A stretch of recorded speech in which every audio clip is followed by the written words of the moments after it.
Good morning, all. So I am Arjun, Assistant Professor, Department of Mechanical Engineering, Rohini College of Engineering and Technology. So in this slide, we are going to see the surface engineering first unit, surfaces and friction. So in this topic, we are going to discuss about the basics of surface features. So in the context of tribology, the term surface features refers to the characteristics of the surfaces that comes into contact with the tribological system. Surface features in tribology are critical because they directly affect the performance, reliability, and the lifetime of the mechanical components. Here are the basics regarding the surface features in the fundamentals of tribology. So the first one is surface roughness. Surface roughness refers to fine microscopic deviations from the nominal surface that occurs due to manufacturing processes or wear over time. It typically quantified by specific parameters such as average surface roughness. The roughness influences friction, it influences wear rate, and also the lubrication regimes. Smoother surfaces may reduce friction, but may require tighter controls in manufacturing. The second one is surface hardness. Hardness is measured of a material resistance to indentation or deformation on its surface. It is an important property. It determines how the material responds to the external stresses which applies to that particular material.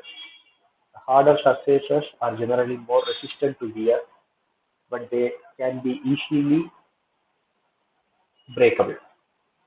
Surface treatments or coatings will be applied to increase the surface hardness of a softer material for majority of applications.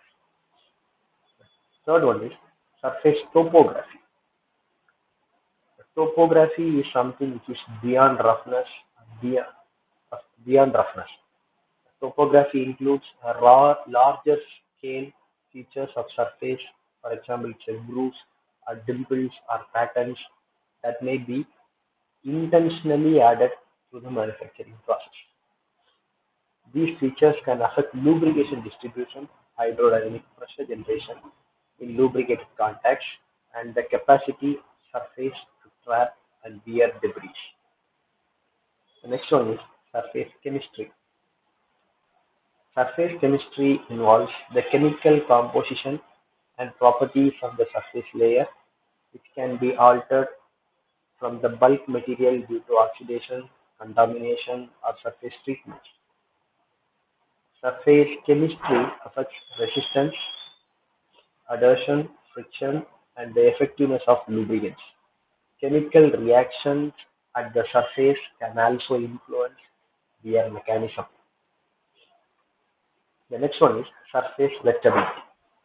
Wettability is a measure of how easily a lubricant or a liquid spreads on a surface, which is influenced by the chemical composition of the material and its texture. In lubricated systems, wettability affects the formation of lubricant films and the efficiency of lubrication and impacting friction and wear. Material microstructure, the next topic. The microstructure of the material at the surface, influencing grain size, phase distribution, and defects, can differ from bulk due to the processing of wear. The microstructure affects mechanical properties like strength, hardness, and wear resistance at the surface.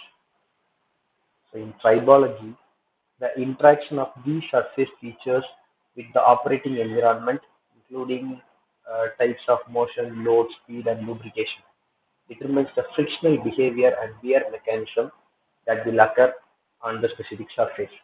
Control and optimization of the surface features are key to improving the performance and durability of tribological system. So these are the basics of surfaces features. The next important topic is the roughness parameters. So this is one of the basic and important thing.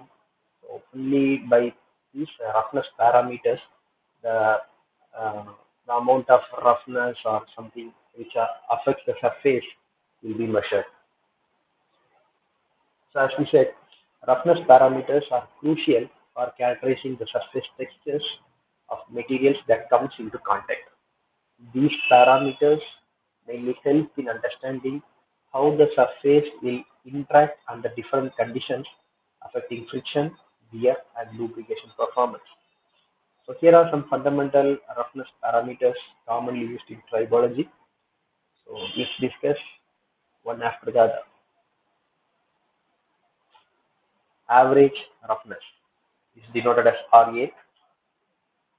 So average roughness is the arithmetic average of the absolute value of the surface height deviations measured from the mean line over the sample length. It gives the general indication of surface texture and is widely used for its simplicity. However, it does not fully describe peak to valley heights or distribution of surface irregularities. The next is root mean square roughness, RQ or RMS. Root mean square roughness is the square root of the average of the squared values of surface height deviations from the mean line over the measured length.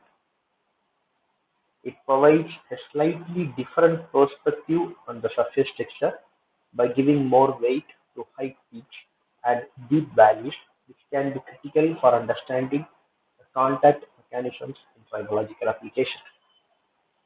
Next is maximum height of the profile or effect. So it represents the average of the sum of the heights of the peak and the depth of the deepest valley in several sampling lengths.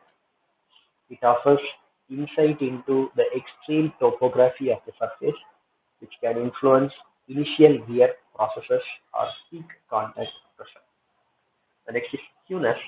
It is the dimensionless parameter that describes the asymmetry of the surface height distribution about the mean line.